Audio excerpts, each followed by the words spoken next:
तो मोकामा विधानसभा सीट से विकासशील इंसान पार्टी यानी मुकेश सहनी की पार्टी जो है वो इस बार किस्मत आजमाने जा रही है। दरअसल मोकामा विधानसभा सीट जो है वो खाली पड़ी है, क्योंकि वहां के जो मौजूदा विधायक थे अनंत कुमार सिंह वे सजायाफ्ता हो चुके हैं।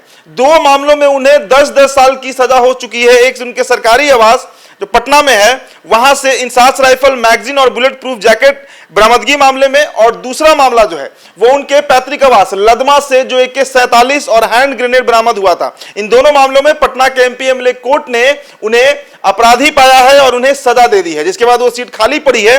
और जैसे ही दूसरे सजा की ऐलान होती है, जो कि 3 या 4 दिन पहले का बात है, तो उसी दिन अनंत सिंह की पत्नी नीलम देवी ने कहा कि वो अब जल्द ही उस क्षेत्र का यानी मोकामा का जो दौरा है वो शुरू करेंगी।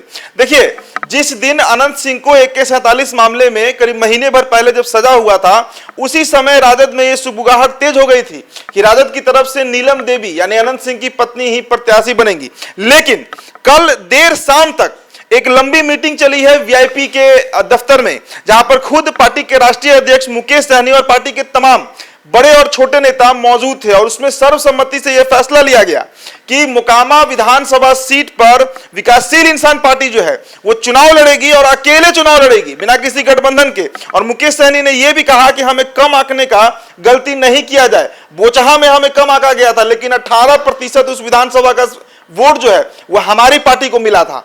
तो मुकेश सहनी का यह खुला चैलेंज है। और साथ ही साथ उन्होंने यह भी कहा है कि दरअसल मोकामा विधानसभा सीट के बारे में यह अफवाह फैलाया गया कि वो किसी बाहुबली का सीट है। उनका इशारा जो है वो अनंत कुमार सिंह की तरफ था कि अनंत सिंह कोई बाहुबली नहीं है, अनंत फैक्टर मोकामा में कोई फैक्टर नहीं है, और हम जो वहां से चुनाव लड़ेंगे तो हम हारने या जीतने की निर्णायक भूमिका में दिखेंगे। लेकिन मुकेश सहनी को शायद इस बात का इल्म नहीं है कि मोकामा विधानसभा सीट वही सीट है जहां पर 2015 में अनंत सिंह JDU से अलग होने के बाद जब निर्दलीय चुनाव लड़े तो भी जीते। 2020 में जब वो जेल में थे और RJD के टिकट पर बिना एक भी चुनाव प्रचार के वो चुनाव लड़े तो भी वहां से वो चुनाव जीते। इसमें आपको हम बताएंगे कि मोकामा का जातीय समीकरण क्या है और साथ ही साथ मोकामा का जो विधानसभा सीट है उसका क्या इतिहास रहा है।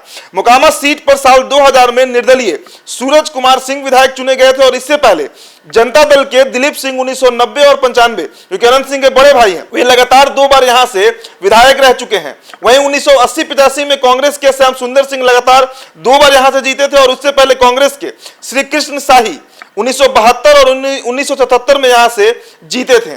कांग्रेस के ही कामेश्वर प्रसाद 1959 में, माफ कीजिएगा 1969 में यहां से जीते थे, और 1967 में रिपब्लिक पार्टी ऑफ इंडिया के बी लाल, 1962 में निर्दलीय सरयू नंदन प्रसाद सिंह, 1951 और 57 में कांग्रेस के जगदीश नारायण सिंह मोकामा से जीते हैं। यानी जितनी बार मोकामा में आज तक चुनाव हुआ है, पटना जिले का यह सीट है, तो वहां से आज तक ऑन रिकॉर्ड 1952 से लेकर साल 2020 तक कोई भूमिहार ही जीतते आया है। तो सबसे पहला सवाल मुकेश सहनी के सामने यह होगा कि वो अपनी पार्टी में किस भूमिहार नेता को वहां से टिकट देंगे, क्योंकि उनकी पार्टी में फिलहाल कोई बड़ा चेहरा, और वो भी भूमिहार समाज से आने वाला कोई बड़ा चेहरा तो नहीं दिखता है। तो ऐसे में मुकेश सहनी किस बुनियाद पर ताल ठोक रहे हैं कि मोकामा में वो अनंत सिंह की पत्नी नीलम देवी को चैलेंज करेंगे, और वो भी दमदार चैलेंज करेंगे। चलिए अब आपको थोड़ा सा हम जातीय समीकरण बताते हैं कि मोकामा में किन किन जातियों का प्रभाव है, कितने वोटर्स हैं, महिला वोटर कितने हैं और पुरुष वोटर। ये 2020 विधानसभा के जो आंकड़े निर्वाचन आयोग के द्वारा दिए गए थे उस पर आपको हम बताते हैं। देखिए, मोकामा विधानसभा सीट में अहम भूमिका जो है वो भूमिहार, कुर्मी, यादव और पासवान जाति निभाती हैं। राजपूत और रविदास जैसी जातियां भी यहां महत्वपूर्ण भूमिका निभा सकती हैं। और इस सीट पर जो कुल वोटर आए हैं, मतलब जिनकी संख्या है वो करीब 2,68,000 है, जिनमें पुरुष वोटर जो है वो 1,40,000 और महिला वोटर 1,27,000 है। तो जिस सीट पर भूमिहार और पासवान जाति का दबदबा है और मल्लाह यानी मछुआरे जो हैं वो बहुत कम गिनती के हैं, वहां पर मुकेश सहनी आखिरकार कैसे चुनाव लड़ने का दम भर रहे हैं। तो मुकेश सहनी के जो कार्यालय है वहां पर कल देर शाम एक अहम बैठक की गई, और जिस बैठक में सर्वसम्मति से यह फैसला लिया गया कि मोकामा विधानसभा सीट में जो उपचुनाव होने जा रहा है, हालांकि तारीखों का ऐलान अभी नहीं हुआ है, लेकिन तैयारियां जो है वो अब जोर शोर पर हैं। और खुद नीलम देवी ने, जब हमने उनसे बात किया था जिस दिन अनंत सिंह को उनके सरकारी आवास से हथियार बरामद के मामले में जब उन्हें सजा हुआ था, तो नीलम देवी ने साफ कहा था कि हम अब 10 से 15 दिन में क्षेत्र में निकलेंगे और जनता हमें वोट देगी, क्योंकि हम जनता के लिए काम करते हैं। साल 2015 का उन्होंने उदाहरण दिया, साल 2020 का उन्होंने उदाहरण दिया, जब अनंत सिंह बिना किसी पार्टी के और जेल में रहते हुए चुनाव लड़े, फिर भी वहां से जीत गए। तो बहुत दिलचस्प होने जा रहा है मोकामा का उपचुनाव। और जदयू की तरफ से